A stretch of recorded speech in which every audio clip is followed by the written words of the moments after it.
Hi, welcome to Management Learning Meets, a series of short introductions to some of our most exciting papers and a chance to find out more from the researchers behind them. The author that we will be meeting today is Dennis Tourish, Professor of Leadership and Organisation Studies at the University of Sussex. His main research interests are in critical leadership studies, leadership effectiveness, leadership development and organisational communication. The paper that he talks about is co-authored with Samantha Evans, lecturer in employee relations and human resource management at the University of Kent. Her research concerns line managers, performance management and trade union strategies. The paper was published with Management Learning in 2016 and is titled Agency Theory and Performance Appraisal: How Bad Theory Damages Learning and Contributes to Bad Management Practice. Well, the paper is about some of the difficulties that we find with performance appraisal interviews and what might cause them. It's counterintuitive that there should be so many problems when you think of the many good intentions that HR professionals say underlie their use. But nevertheless, it does seem to be the case that most of the time most people are dissatisfied with the appraisals that they experience. And I have also found that practicing managers whom I talk to tend to be a little bit cynical about them and recognise that it's not something that they do that generally leads to positive outcomes. So how do you have this disparity between what they're supposed to achieve in terms of developing people and the fact that most people are disappointed by them? We explore this issue in the paper, and essentially what we argue is that many of the problems that come up are due to the fact that agency theory has a wider influence on management practice, that agency theory encourages, for example, distrustful notions about the willingness of people to work without tight supervision or financial rewards. And those assumptions guide the spirit and the attitudes that managers are compelled, sometimes against their own better instincts, to bring into the appraisal interview process and therefore undermine the effectiveness of the appraisals that they then engage in.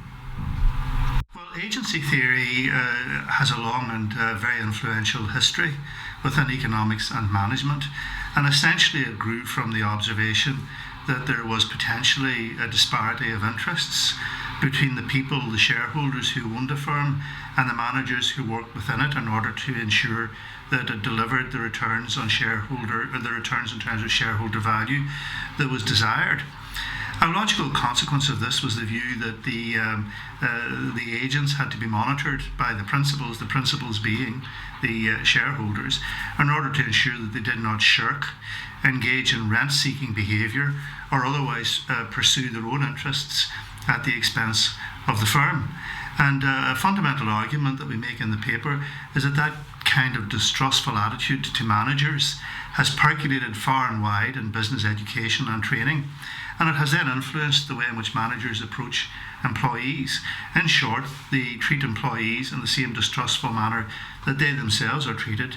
And we argue in the paper that this is particularly the case when appraisal interviews are linked to things like performance-related pay, or what Jack Welch popularised in General Electric a number of years ago of what he called forced curve ranking, where employees were divided into three categories: the people at the top who were doing brilliantly and allegedly at any rate and had to be encouraged, people in the middle who were doing okay but needed to improve, and people at the bottom whose performance was deemed to be so poor that they might be slated for dismissal.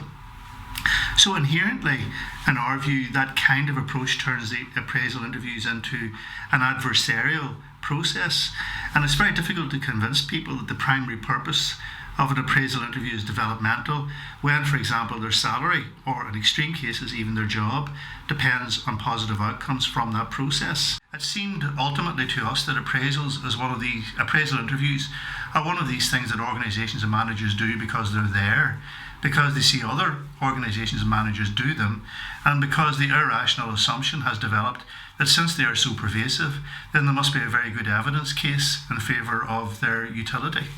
We do not think that that stands up to scrutiny. Well, I think that this is an important issue because performance appraisal interviews are endemic to our organisations. Even in universities where they would once have been disdained, we now find academics going through this annual ritual of appraisals.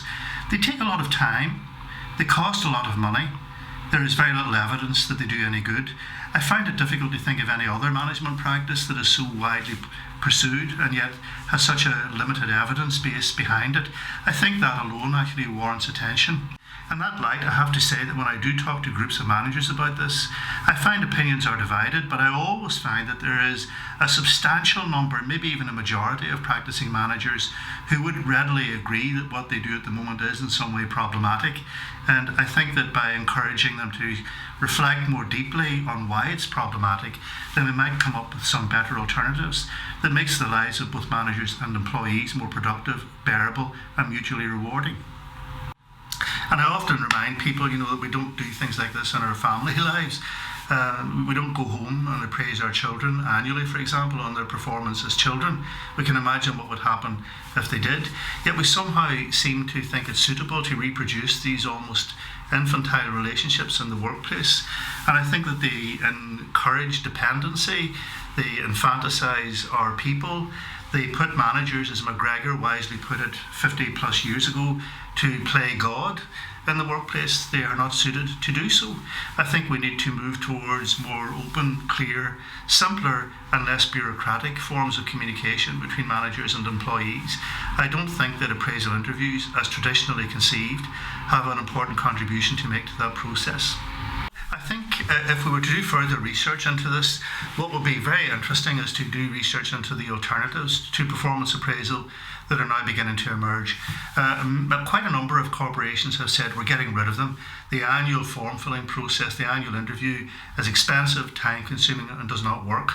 They have made commitments to regular informal conversations between managers and staff. Given that we have a tendency in organisations for bureaucratic creep to take place, it would be very interesting to see how these processes actually develop over time and whether they lead to more open and straightforward communication between people. On the one hand, that might happen. On the other hand, it's equally possible that the old hierarchical models will reassert themselves and that we will find many managers within a short space of time clamouring for a return to the good old days when they had more straightforward forms of authority to exercise over other people. That will be an interesting process to explore.